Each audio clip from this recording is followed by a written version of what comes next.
Kaya ako naman po ay narito, naimbitahan po ako ni President Lely at ng mga senior citizen natin na hindi mapagkakama ng mga senior eh. Alam niyo po habang tumatagal, ngayon ko na po na-realize na kapag nag-senior ka pala, doon pa lang nag-uumpisa yung pagdadalaga mo. Tsaka pagkabinata. Kasi tulad rin po ng mama ko, puro reunion ang kanyang inaatinan at walang katapusang may katelebabad sa telephone. Ay naku, oo, sana magkita tayo next month. Puro lagi po siyang may schedule na gano'n. Ibig sabihin, dito po nag-uumpisa yung social life niya pa lang. Kasi nga naman, nagpalaki ng anak, nagpaaral, lahat ng pagdurusa, lahat ng pag-iintindi sa bahay, pag may pasok ang anak, natataranta ang mami, kung ano ba ang babauli ng anak kinabukasan, paano magbabudget para sa isang linggo. Lahat po ng yan ay nagampanan po ng isang senior citizen. Sabi nga nila, bakit po kayo naturingang super mahalat ng mundo ng mga senior citizen? Sapagkat nag-umpisa po ito nung ako po ay bumababa sa bawat barangay. Mayroon po akong food feeding, yung outreach program para sa mga kabataan na actually inaabot po ako mula alas 6 ng umaga hanggang alas 12 ng hating gabi. Sa dami rin po ng pinapakain natin ng mga kabataan na umaabot po sa halos 3,500 na mga kabataan. Isipin niyo po kung gaano ako kalupay-pay at saka yung mga kasamahan ko. Pero tuwing uuwi po ako ng aking tahanan, isa lang po ang nararamdaman ko. Malakas na malakas pa rin ako dahil naging inspirasyon ko na po ang mga kababayan natin.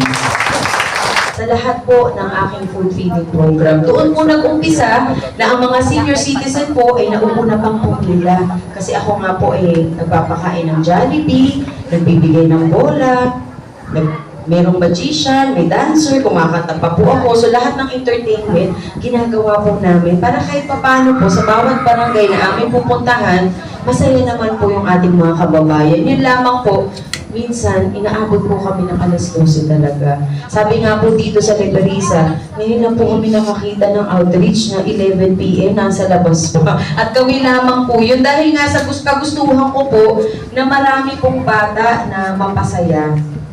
Eh yung mga senior citizen po, doon makikita po ako, mauuna po sa pila, sa likuran, sa mga kabataan. So na-curious po ako one time. Tinanong ko po ang isang tatay na naliligo po sa Onyx. Naliligo po siya, may mga sabon-sabon pa. Nakita ko po, nung nakita niya dumaan ang sasakyan po namin, hininto niya yung pagligo. Tumatakbo siya, hinahabol niya po kami kung saan kami po pwesto. Yun po pala, nung tinanong ko siya, ang gusto lamang pala niya, makahingi po ng Jollibee na pagkain at bola dahil birthday daw po ng kanyang apo, nung araw po na yun. Na kung saan sabi niya, kasi iha, wala akong pera. Eh gusto ko maregaluhan yung apo ko. Kaya kahit naliligo ako nung nakita kong dumaan ka, nagbabakasakali ako na makahingi para may mairegalo sa aking apo. Doon ko po nakita at naramdaman ang puso po ng isang senior citizen na sa edad po na 70 years old si tatay at that time. Iniisip niya pa rin po kung paano niya mapapaligaya ang kanyang pamilya. So sino po hindi maaantig ang puso na sinasabi ko nga po na sa sobrang kahirapan din ng buhay natin, hindi po maiiwasan na kahit na tayo po ay may edad na, kailangan pa rin natin kumayod para makatulong po sa ating mga anak. Kaya doon po nag-umpisa na kada food feeding program ko, sinasama ko po ang mga senior citizen. Hanggang sa umaawit na po ako, nagkataon at that time, may naisip po akong awitin, inawit ko po kaagad. Kasi yun lang po yung regalo na maibibigay ko sa isang senior. Nagkataon naman, nung umaawit ako, grabe din po ang luha na tumutulo sa kanyang mga mata. Ang sabi ko, naku, parang na-offend ko pa ata kasi ang kinanta ko, kahit maputi na ang buhok mo. So sabi ko, baka naman nasaktan dahil pinatunayan ko pa na talagang puti ang buhok niya. Kaya, actually, nagulat po ako nung umiyak ang isang senior. Yun pala, nung lumapit po siya sa akin, ang sabi niya, first time daw na merong nag-ali sa kanilang kanta na hindi politician. Kasi nung time po na yan, right after election, bumaba na po ako sa bawat barangay. First time daw po na may nagbigay sa kanila ng atensyon na hindi politika ang lakad. So doon ko po na-appreciate na naghahanap din pala ang mga senior natin ng atensyon po.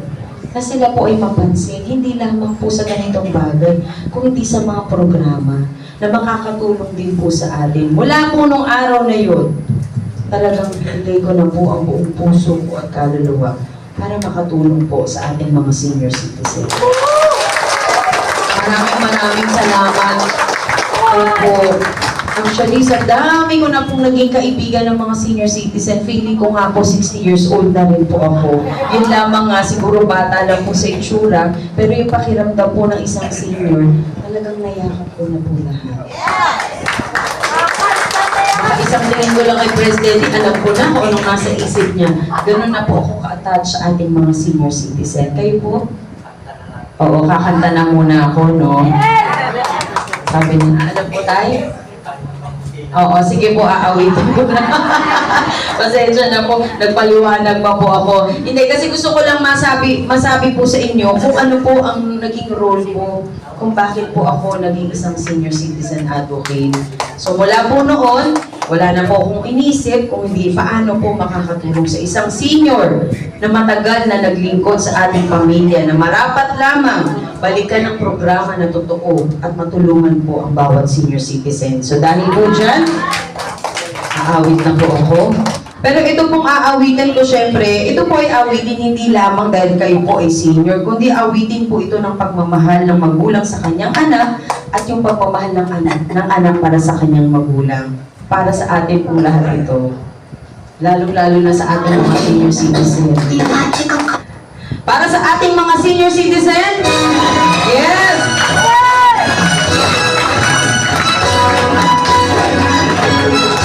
Tayo ay matanda na, sana'y di tayo magbago. Kailanman, nasaan man ito ang pangarap ko. Makuha mo pa kaya ako hagdan at yakapin.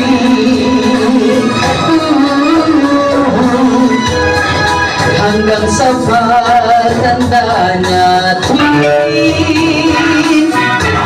nagtatanong lang sa inyo, ako ba kaya'y ibigin nyo? Kung makawin na ang gusto. Nagpapadali music natin eh. Madaling ang araw, ang iyong buhok ay puputi na rin. Sabay tayong mga